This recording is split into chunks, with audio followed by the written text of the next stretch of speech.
From Studio 1A in Tampa, Florida, comes a talk show that really feels your pain and tells you like it is. We love America and all that freedom-loving Americans want to protect. Live from coast to coast and on your radio, it's For the People with Keith Allen. We'll help you survive this thing called life. We're for the people. Whatever your source of stress or strife, for the people is there. Hello, Mr. and Mrs. America, on this Labor Day, Monday, September the 4th, 2017. I hope you're not laboring today, but I have a feeling, just a little feeling, that you might be doing something that is work-related. So we're going to try to keep you up to speed. Lots of stuff happening. North Korea obviously detonated something pretty bad that caused aftershock, 6.5, and very provocative. And according to a lot of reports right now from coming in, Chang Kang-soo, he's the acting chief of the Defense Ministry Policy Planning Office, was telling lawmakers today that North Korea was making preparations for a missile firing, but didn't give a time frame for the potential launch. But they say that this is an ICBM from the spy agency. It said there's a chance that they might be firing one of these off very, very soon. Nikki Haley, they're taking this very seriously right now. And this is what she had to say moments ago this morning. Nikki Haley. North Korea has defied our collective voice. It's worth taking a few moments to recount some of the history. In 1993, the Council approved Resolution 825, calling on North Korea to remain in the Non-Proliferation Treaty. That didn't work. North Korea withdrew from the treaty and continued its nuclear pursuit. In 2006, the six-party talks faltered, and North Korea conducted several ballistic missile launches. That led to Resolution 1695, condemning them. The same year, North Korea conducted its first nuclear test. That led to Resolution 1718, establishing a UN sanctions regime aiming to stop all nuclear, ballistic missile, and other weapons of mass destruction programs.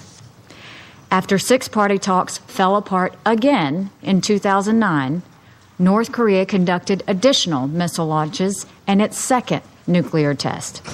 That led to Resolution 1874, which expanded sanctions, including an arms embargo and cargo inspection obligations. In 2012, the Leap Day deal failed, and North Korea conducted two new space launches. The Security Council responded with the adoption of Resolution 2087. Following North Korea's third nuclear test in 2013, the Council adopted Resolution 2094, expanding sanctions to restrict financial, maritime, aviation, and diplomatic activities. By 2016, North Korea had conducted its fourth nuclear test and another space launch. They followed that with more missile launches. In response, the Council adopted multiple resolutions expanding sanctions even further, targeting whole sectors of North Korea's economy. Finally, this year, the Council got even more serious. First, we adopted Resolution 2356, designating high-ranking North Korean government officials and the Military Strategic Rocket Forces Command for individual sanctions.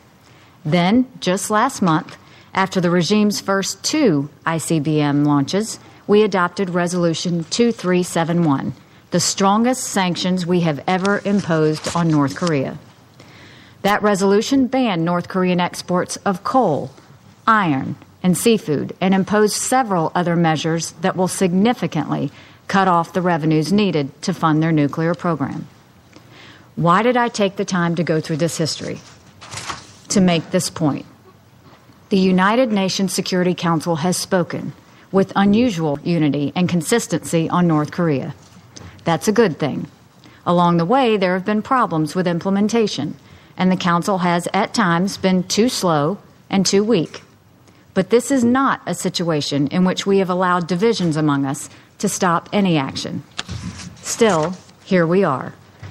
Despite our efforts over the past 24 years, the North Korean nuclear program is more advanced and more dangerous than ever. They now fire missiles over Japanese airspace. They now have ICBM capabilities. They now claim to have tested a hydrogen bomb. And just this morning, there are reports that the regime is preparing for yet another ICBM launch. To the members of the Security Council, I must say, enough is enough. We have taken an incremental approach, and despite the best of intentions, it has not worked. Members of this council will no doubt urge negotiations and a return to talks. But as I've just outlined, we have engaged in numerous direct and multilateral talks with the North Korean regime, and time after time, they have not worked. The time for half measures in the Security Council is over. The time has come to exhaust all of our diplomatic means before it's too late. We must now adopt the strongest possible measures. Kim Jong-un's action cannot be seen as defensive. He wants to be acknowledged as a nuclear power. But being a nuclear power is not about using those terrible weapons to threaten others. Nuclear powers understand their responsibilities.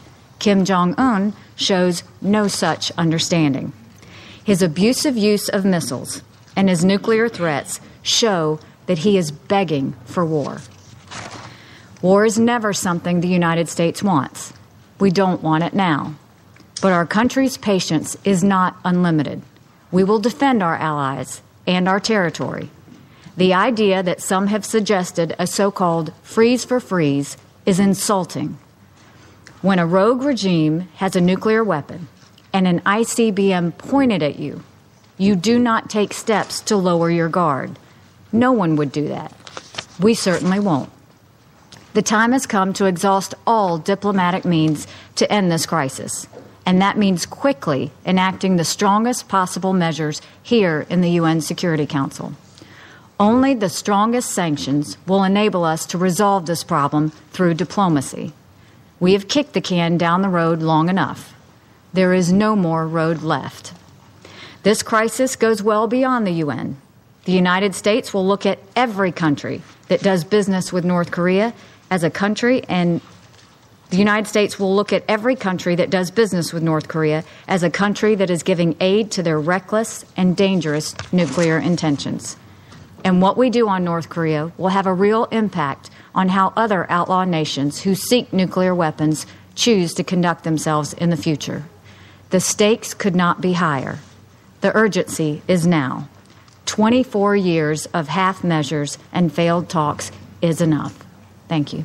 And ladies and gentlemen, that pretty much right there, you can hear it in Nikki Haley's voice and echoing really the sentiments of the Pentagon and the White House, and that is enough's enough. I believe that he's crossed that line.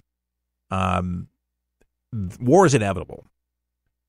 How we go about doing that, there's a lot of options on the table militarily. China, we're going to have an issue with China, and this has just been a boiling over point here. We can't do anything right by China. We have trillions of dollars of debt that they own, and yet now they're in debt. It's a very interesting thing. They make most of the stuff that we have. The crooked economy that they have by cooking their books and stealing our intellectual property and the inhumane treatment of their people. I mean, it's no wonder that they get along with North Korea so well. Not a big surprise here because they have benefited financially from North Korea. And China hitting back at Trump's threat with Foreign Minister spokesman Gene Schnang saying that the comments were neither objective nor fair, what is definitely unacceptable, he says to us, is a situation in which on the one hand we work to resolve the issue peacefully, but on the other hand Our own interests are subject to sanctions and jeopardized, Gang said at a regular briefing in Beijing, according to the Associated Press. And Asian stocks falling on Monday as investors turn to haven assets, sending the yen, gold, and treasury futures higher. The biggest declines were in Tokyo and Seoul, where more moderate reactions elsewhere in the region. Well, obviously, people are a little jittish given the fact that UN is launching things into the ground with a more powerful explosion that set off a 6.5 earthquake. Pretty substantial, wouldn't you say? Pretty hell of an explosion. That definitely sent the message, I think, to all countries concerned that this guy has no intention of ratcheting down his rhetoric. We've been talking for a long time about this issue. I've been monitoring it very, very closely. As I've told you last week before we went away, we take a break occasionally here, folks, on the weekend. But that is, we're going to have a confrontation with them militarily. And this has been a conversation with folks that I know at the Pentagon, work in the military, off the record. It's just they knew this guy wasn't going to give up. Many of them knew. I think we tried to give them enough opportunities to be able to try to negotiate, even with China to give them a chance or anybody else involved to do so. But they're not listening, violating all sorts of U.S. mandates or UN mandates, and our requests are not being met. This guy will not tone it down. The guy's very defiant, very dangerous, and hell-bent on putting a nuke on an ICBM and launching it. And it could be any time this guy does it. Because from satellite imagery, it's reported that he's readying himself for a launch, and they believe it's an ICBM. And what's on this thing? Do we want him to launch it? Do we really, folks, want him to launch an ICBM with a nuclear warhead on it, capable of reaching the United States mainland? Is that what we want? I don't want to see people die, but I've said this, and for the record, and I will put this out there, I have no idea why there's no efforts being made to do so. We got, over 250,000 troops there in South Korea? Why in the hell do we not at least get some of the population out of there on transport planes and start evacuating it? Because there's going to be a showdown. I just, for the life of me, I don't understand it. I mean, is it just impossible to do? Anybody in logistics in the military, you want to sound off on this? Feel free. You can go to my Facebook. You can go on our Twitter, Talk to Keith Allen on Twitter. Allen is A-L-A-N, Talk to Keith Allen on Twitter. And then on Facebook, you can just type in For the People Show, or just go to our website at forthepeopleshow.com. Forthepeopleshow.com. Just click on the contact, and then you'll see our social media buttons, and then you can sign up and follow. But start a thread. Let me know. Is it possible? Is it just a crazy idea? Is that just lunatic? Is it really impossible to start, using transport planes or whatever means necessary to get people out? I mean, is it a cost problem? I mean, what is a life worth? What are a million lives worth? I mean, there's more than a million people there, obviously. I'm just saying, you think somebody I would think maybe be thinking these things, but darn, you want to save people, don't you? As many people as you can. This guy will launch at least something towards Saul if he knows that attack is imminent. And there's guys ready at the buttons right now in the silos that will launch these things. I mean, I'm concerned, I guess, more than anything, for innocent people. In war, always innocent people die. That's a big thing. But if you can avoid maximum casualties, don't you think you're going to do it? Again, I guess it just frustrates me because we do have the means. the ability through not just our